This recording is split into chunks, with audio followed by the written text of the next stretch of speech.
You know what I mean? It's significantly cheaper, and they can DFA LeMahieu, and that salary won't count towards the luxury tax fully. Right. And they're going to try and cut every corner possible when it comes to financials. I think they'll give him the chance to show up at camp.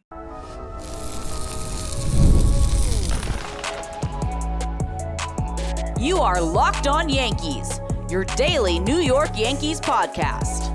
Part of the Locked On Podcast Network, your team every day.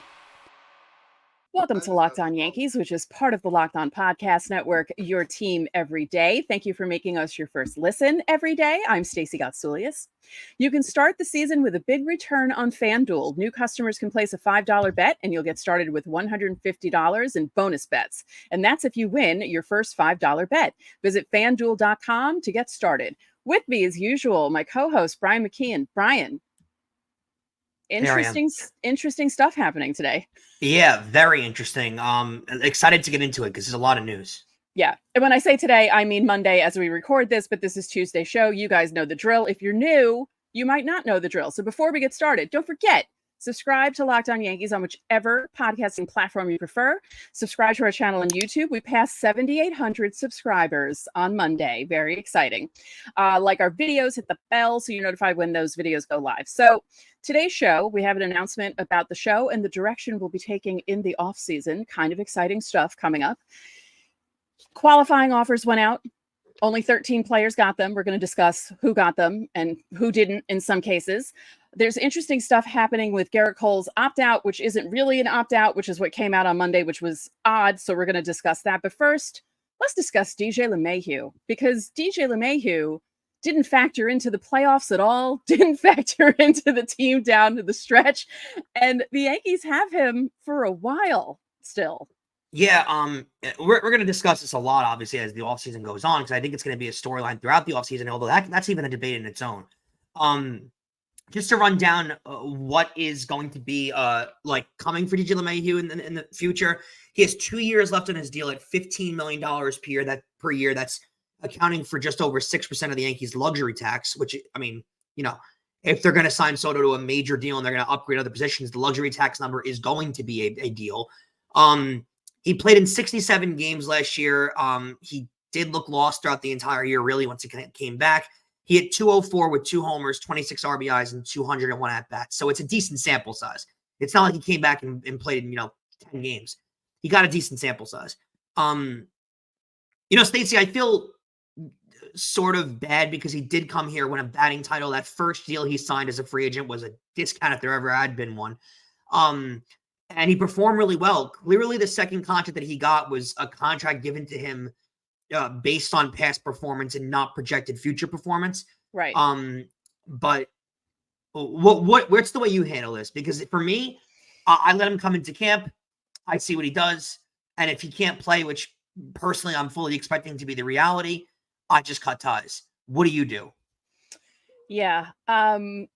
I think his numbers are interesting. You just read them off because 2 home runs, 26 runs batted in. If he didn't have that game against the Phillies, it'd be 1 home run and 20 RBIs because of that crazy game against the Phillies, which was kind of like the last blip on a heart monitor of a dying patient in a hospital. That was basically DJ LeMahieu's last blip. I don't know, because it's so funny with DJ LeMahieu. He exceeded all expectations when he first got to the Yankees. No one expected him to do what he was going to do. They didn't even start him that opening day. Like they were thinking about, okay, we could play him here. We can play him there. We have Troy Tulowitzki. Remember that? He's a utility player. Yeah.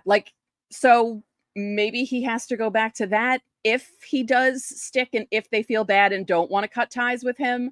I don't think you're going to see DJ LeMahieu starting unless someone else gets hurt and they need to plug him into someplace in the infield for him to play. But he's not going to be a major player, and I don't see him lasting the 2 years. He may last 2025, maybe, but I don't see him here in 2026. Thing is, I don't know if you want to go I don't know if they're going to re-sign Juan Soto. I don't know what the financial flexibility looks like for them. Now, ideally, they'd have a lot of it just because you want them to kind of chase the World Series they were just in, but you don't know what the financial flexibility they're going to have is. So, DJ is signed. He is under the luxury tax. He is here for 2 more years. The problem is, even if he comes back and you So you put Jazz at second base and you put DJ at third base, or you put DJ at first base, whatever it is he going to make it through 162 games? Heck, is he going to play in 100 games? Like, I can't be confident that he's going to be healthy the whole year. And I'm sorry for a utility player that's not going to be healthy throughout the entire year, that's going to be playing on a part-time role. Stacey, I can't have that on my roster for $15 million a year. Like, that's too much money. Maybe he stays healthier if he remains a bench player and he's not putting so much wear and tear on his body. Maybe, but you have Oswaldo Cabrera on the team that serves that exact same role for $800,000. You know what I mean? It's significantly cheaper, and they can DFA LeMahieu, and that salary won't count towards the luxury tax fully. Right. Which I mean, and they're going to try and cut every corner possible when it comes to financials. I think they'll give him the chance to show up at camp. They're not going to force him to retire. Right. They'll DFA him. He's not going to retire. He's not going to give the money up. I don't see a scenario where he winds up on the opening day roster. I just don't think it makes sense. I don't think they trust him to be healthy the entire year. And even when he was healthy this year, he came back and couldn't play. I mean, he couldn't hit. He had no power in his game. He wasn't a tremendous fielder anymore. I hate to be that guy, right? Because he had the big home run in the 2019 series against the Astros. And he overall, won a batting title, right? Was a Gold Glove caliber player. Like, really was a solid player for the time they had him. And if the Yankees just let him walk at the end of that year, at the end of 2019, or 2020, I think it was.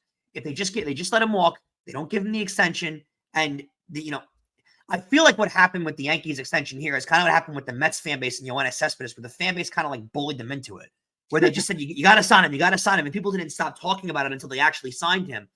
And at the time, you thought it was a fine deal, but he got 6 years for $90 million, which now seems like a crazy deal. And for the majority of the contract, he was a non-factor. I don't see a scenario where he fits on this roster next season. It's really unfortunate to say that. I just don't see it.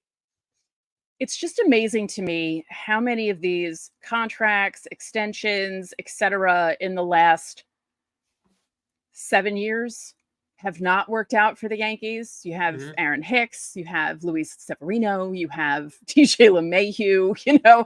It's just, sometimes things don't work out, but as you said earlier, they reward people for their past performance and for some reason don't project what it's going to look like in the future and get it wrong nearly every time. And I'll say this, unbelievable. I'll say this, like on initial basis, like I did not hate the Luis Severino contract. I didn't hate the Aaron Hicks contract because what? At the end of the day, you were getting a starting center fielder for $10 million a year. You were getting an ace caliber starting pitcher for $14 million a year. I didn't hate those deals. I really didn't. I thought they were fine contracts. And the Aaron Hicks deal, you can cut Aaron Hicks and eat that contract easily. It's $10 million a year. It's nothing. That's not a problem. And the Luis Severino deal too, it's over now anyway. Yeah. But you eat it for $14 million a year. Those aren't the ones that kill you. The ones that kill you are the Jacoby Ellsbury's, who plays 1 year with the Yankees and makes $27 million a year. Those are the ones that really, really eat at you. And, DJ LeMahieu, although $15 million isn't crazy, $15 million is crazy for guys not going to play. Like $15 million is what an elite closer gets paid.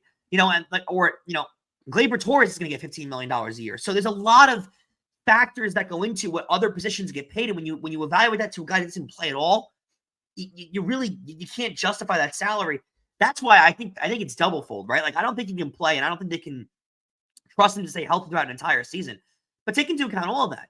If he stays healthy for half the year, is $15 million a year worth it? And I don't think they're gonna say yes to that.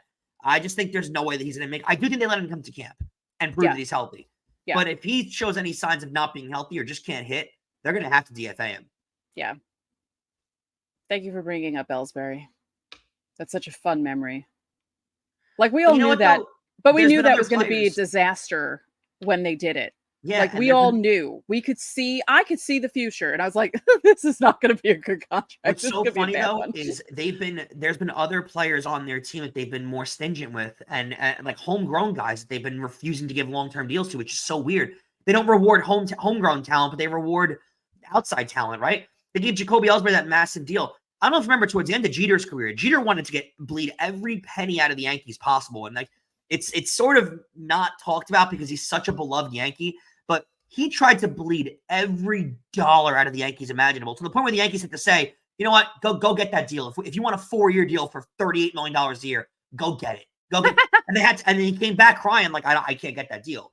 But Derek Jeter, they played hardball with, didn't want to give him his contract right at the end of his career. Jorge Posada, they played hard. They basically told Posada, go retire. We don't care. Like Robinson Cano, they told walk. We don't care. There was so many, and again, would that deal have panned out? Who knows, right? Like you don't know what winds up happening. But there's so many guys. They had no problem telling A-Rod. It would have been better than Jacoby Ellsbury, though.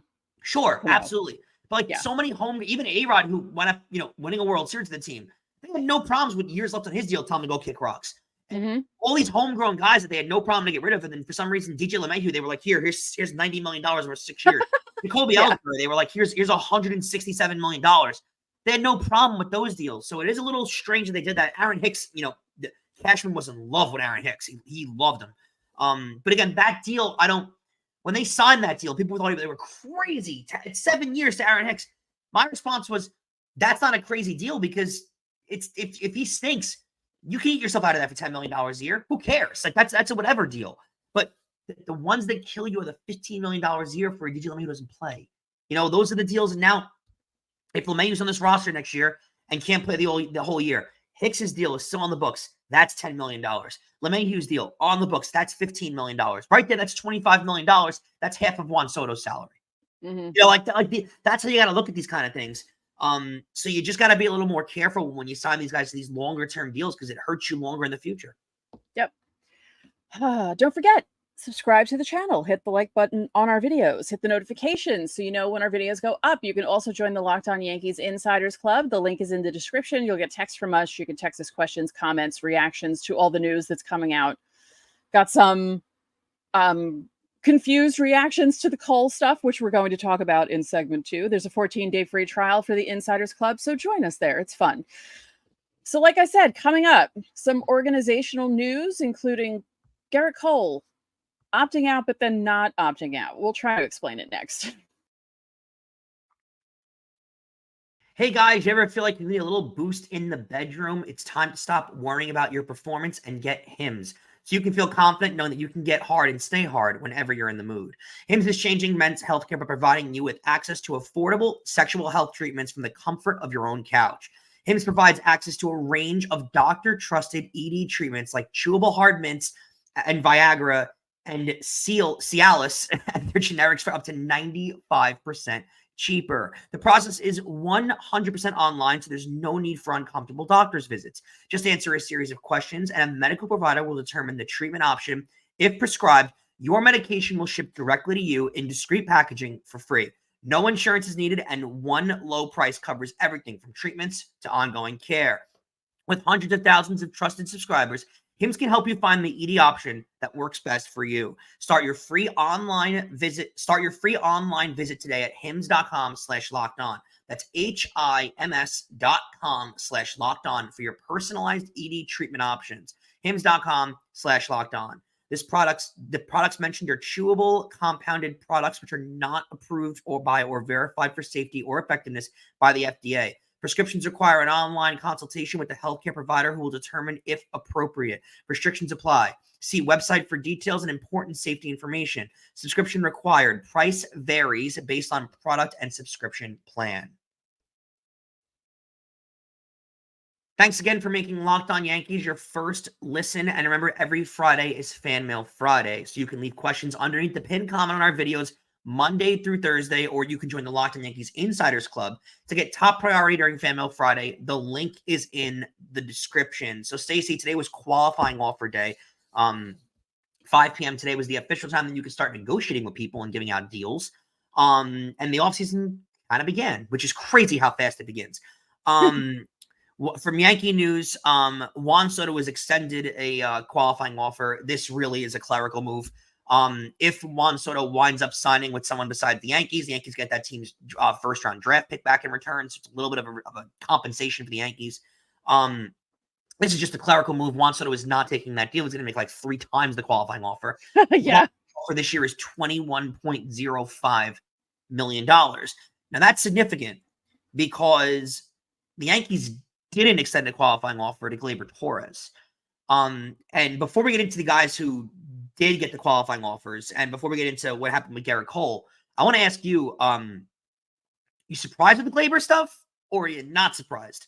No, not surprised. A little tricky. It's a little tricky, because there's no chance that he would have got this salary, $21.05 million. But Right. he probably is going to get a longer-term deal offered to him by somebody.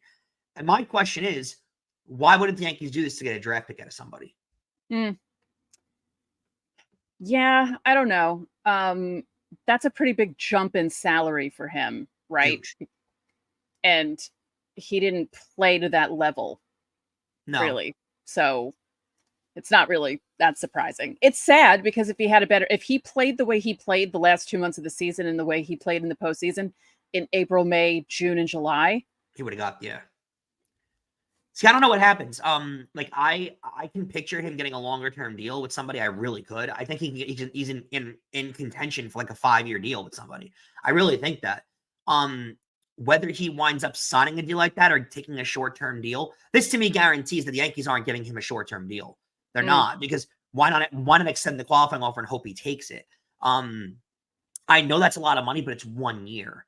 That's why it seems to me a little tricky why they wouldn't at least offer that, because it seems like, I mean, I can't imagine some team not giving him like a 5-year deal. Could you? Like, someone's going to offer him like at least a 4-year deal, right? I would say 3 to 4.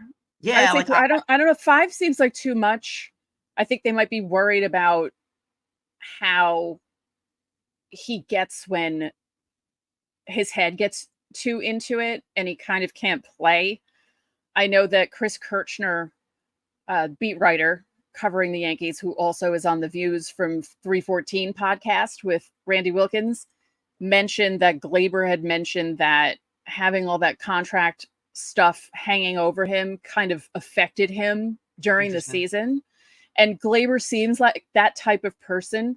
So knowing that about him, it's actually not that surprising that he had a rough first half, because it's got to be, I know a lot of guys don't let that stuff affect them, but it's got to be hard, knowing that you're playing for your future and future money that you might be making. And some guys just can't really handle it that well. So I wonder what winds up happening here. Because I think better for his sake, honestly, is playing in like a middle market team. I think he would excel in like Cincinnati or Milwaukee. To me, is the perfect destination for him. Not a lot of, I mean, they are a passionate fan base, but it's not as pressure packed as New York. He's not going to have the fire lit under him when he's not playing as well, where people are going to kill him constantly. He'll play in the middle of that lineup or at the top of that lineup. Like a location like that, Kansas City, like perfect spot for him to wind up. And I could picture someone bringing him in for like a 5-year deal for like $15-16 million a year, which is a really good deal. I don't picture the Yankees doing that. No. I don't think they would ever do that.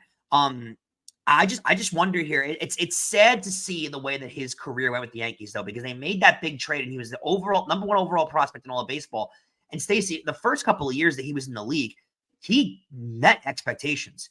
I mean, his first year in the league, I mean, he hit nearly 300 most of the year.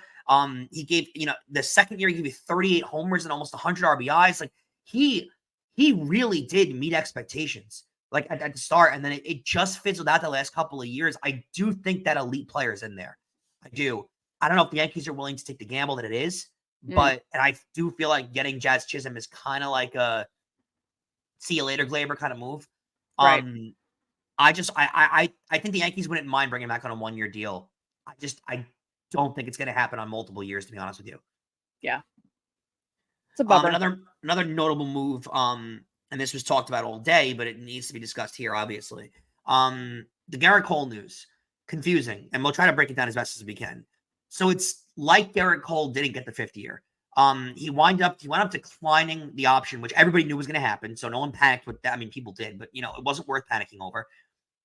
The Yankees picked up, but didn't pick up the option, if that makes sense. So by picking up the option, the Yankees would have been giving Gerrit Cole a 5th year at the end of his deal. A 5th year for $36 million, which we all thought was, hey, why not?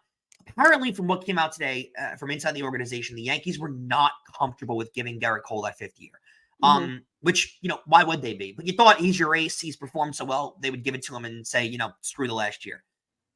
Gerrit Cole apparently responded to that with, all right, cool, you're not comfortable, sounds good, and basically got a new deal at 4 years, $144 million. It's the exact same deal that he got basically as if he would have opted in. This confuses me, Stacey. I don't understand it. Why would Cole not take the 5th year? He obviously didn't go to free agency because if he would have opted for free agency, maybe he doesn't think he would have got more.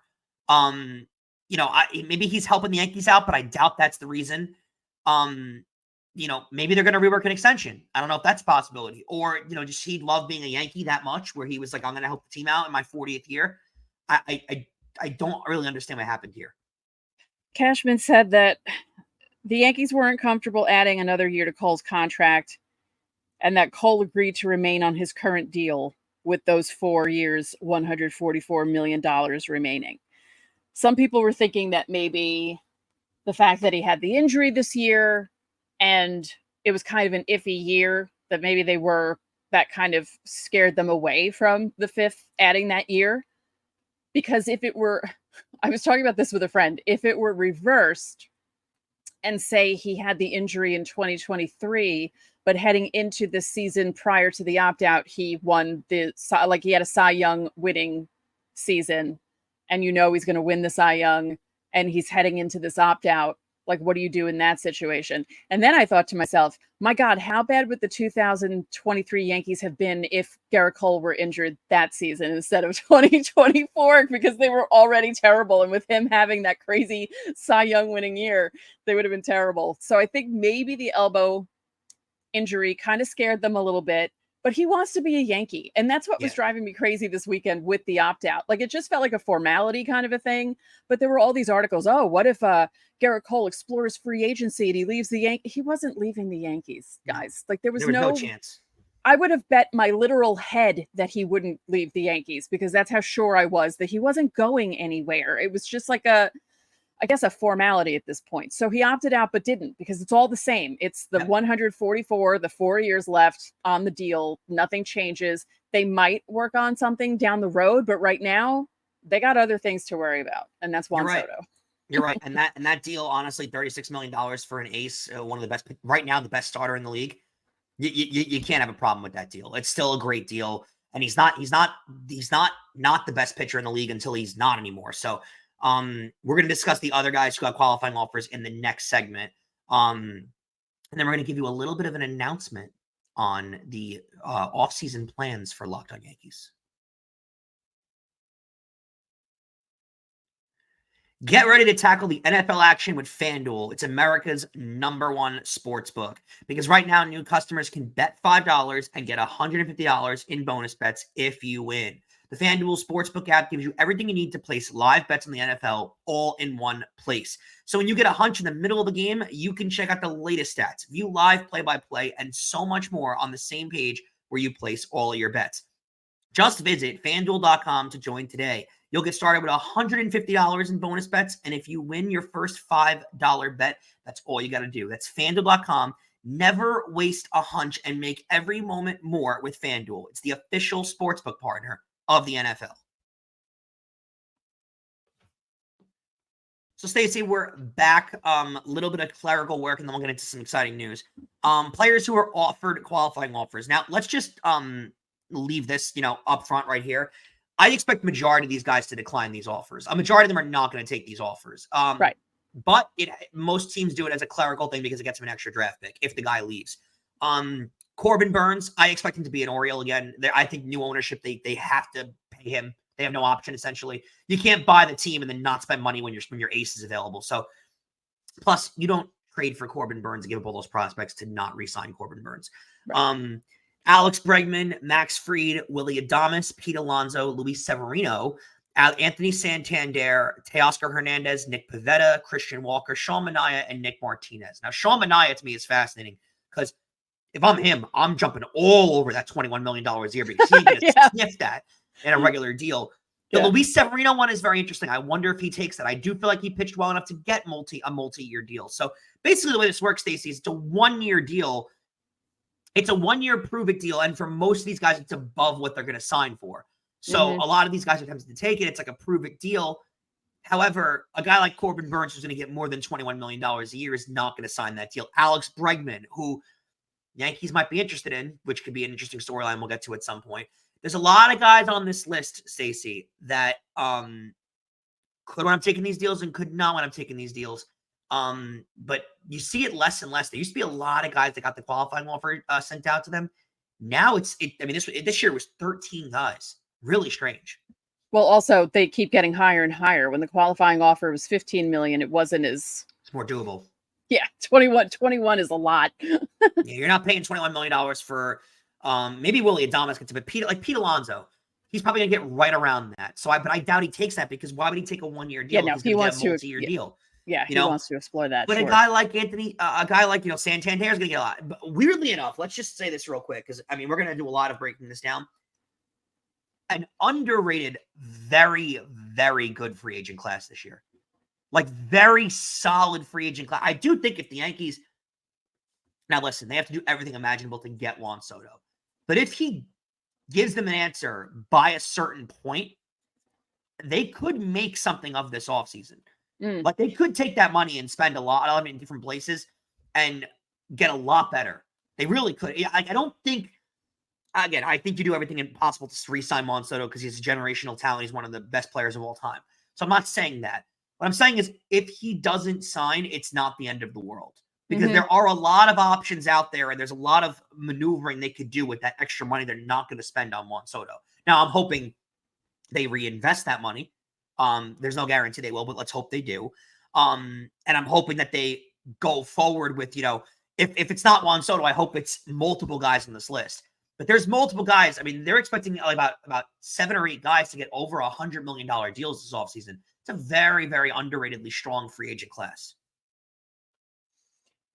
I think not signing Juan Soto, and I'll preface this by saying I want them to sign Juan Soto, but if they don't, it also offers more flexibility with how you set up the outfield now because you don't have him clogging right field. No offense to Juan Soto, but, sometimes I'm just like, if a ball's not hit directly at him, I'm like, yeah. Yeah, but then you see him come to bat next inning and you feel a lot better about this. Yeah, of course. Like if they didn't have Stanton as the DH and they just had Soto and just could DH him, that'd be great. But, they have to bat Stanton too. So again, that helps the roster a little bit. But no, they have to do everything they can to get Juan Soto. I just hope the answer is early enough. Yeah, and that's like you said, it doesn't keep them from getting other pieces. It just would be easier if they knew how things were going to be so they could allocate the rest of the money and be like, okay, let's go after this person. Let's do this. Maybe, I don't know. Maybe they could work out a trade for someone, but who knows?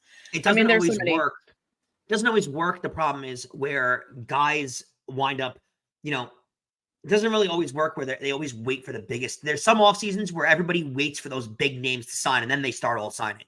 But right. But you can't wait till February because, the Manny Machado, Bryce Harper year where people weren't signed until spring training was starting. It was like, what is going on here? It's not baseball. I think has taken a major hit in their free agent market over the last few years because it's no longer the sport where, guys take forever to sign. It used to be the sport where, like the NBA, right? The NBA, when the free agency hits, you're seeing contracts go left and right. They're getting signed. The NFL, left and right. It doesn't work that way in baseball anymore. And they've really taken a hit in their free agency period because it's not as exciting anymore. No. But if you're the Yankees, you got to try and get an answer on Soto as quick as possible so you have time to pivot. Because if all these guys sign and then Juan Soto decides I'm going to the Mets, Yankees are screwed. Right. So they have to find a way to kind of maneuver this the best way they can. Yeah. Stacey, a fun announcement of what we're going to be doing. So as you guys know, once the winter essentially hits in baseball season, we go to 3 days a week. The schedule for the channel kind of like dims down a little bit when the baseball season dims down. So we're going to be bringing you guys a really fun thing that we're going to do is we're going to have a different media member that covers baseball from all over different areas, right? So we're going to have broadcasters and analysts and all different kinds of people that are going to come on. And basically we're going to interview them for the entire length of the show for a half hour. We're going to, ask them wacky questions, ask them Yankee future questions, ask them all about their career, whatever we really ask them about. And we're going to do that once a week until the schedule goes back to 5 days a week. So all off season, you can look forward to another interview of someone in the industry. We're not going to necessarily give you names yet, because we kind of want to reveal them not last minute, but we want to reveal them the week before, and we want to give you guys a little bit something to look forward to. So we don't want to give you all the names immediately, but it will be people that you're definitely going to want to hear from if you're a Yankee fan. Yeah, it's going to be fun. And yeah, the schedule doesn't go down to 3 days a week until probably around Christmas-ish time. So we still have 5 days a week for the next month and a half at this point. So yeah, you're going to see our faces 5 days a week until mid-December. And then once the off season kicks in, we're going to have Fan Mail Friday as usual, the interview show, and then whatever else we feel like talking about. Hopefully there will be things to talk about in late December, early January, late January. And then before you know it, pitchers and catchers report, and we're back to 5 days a week, and the season's going to start. And it's going to go by quickly. Who'd have thunk it? It's going to go by quickly because, every offseason feels like the longest time. And then when you get back to 5 days a week and everyone's reporting to spring training, and actually, guys go to Florida in January and you see them working out anyway. So it's not that big a deal when they go to spring training. Mm-hmm. And then you think to yourself, wow, that really flew by. And that's that's what our goal is, because we want to have these interview shows. So we have programming for you. And we know it makes our lives easier too, to have these, in the can too, so we can put them out for you. You guys will enjoy it. You really will. So we're looking forward to that. What a day. It's only the first day of free agency. And already it's like exhausting. I'm just kidding. It's not exhausting. It's actually, I was excited that there was actual baseball news on a Monday in November, because, this week is going to be crazy enough. So it was nice to have that little bit of a distraction, Before we go, prediction right now. Quick off season or slow off season? How do you think it works out? Oof. Slow. So do I. Yeah, I think it's going to be slow. We'll see. I don't want it to be, but I think it might be. We'll see. I think the most out of those guys that you named with the qualifying offers, because there are other free agents who are, but I'm really interesting. That's not the word. I'm really interested in seeing what happens with Pete Alonso. My bold prediction is the Cubs. Ooh. I think he winds up there. Ooh. Oh, I just pictured it. Yeah, I don't think he's met.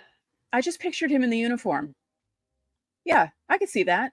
I don't think the Mets are willing to pay him. I just don't. Yeah. I don't think they're ever going to be going to that salary, and I think he's going to get paid more than we think he deserves. Yeah, probably.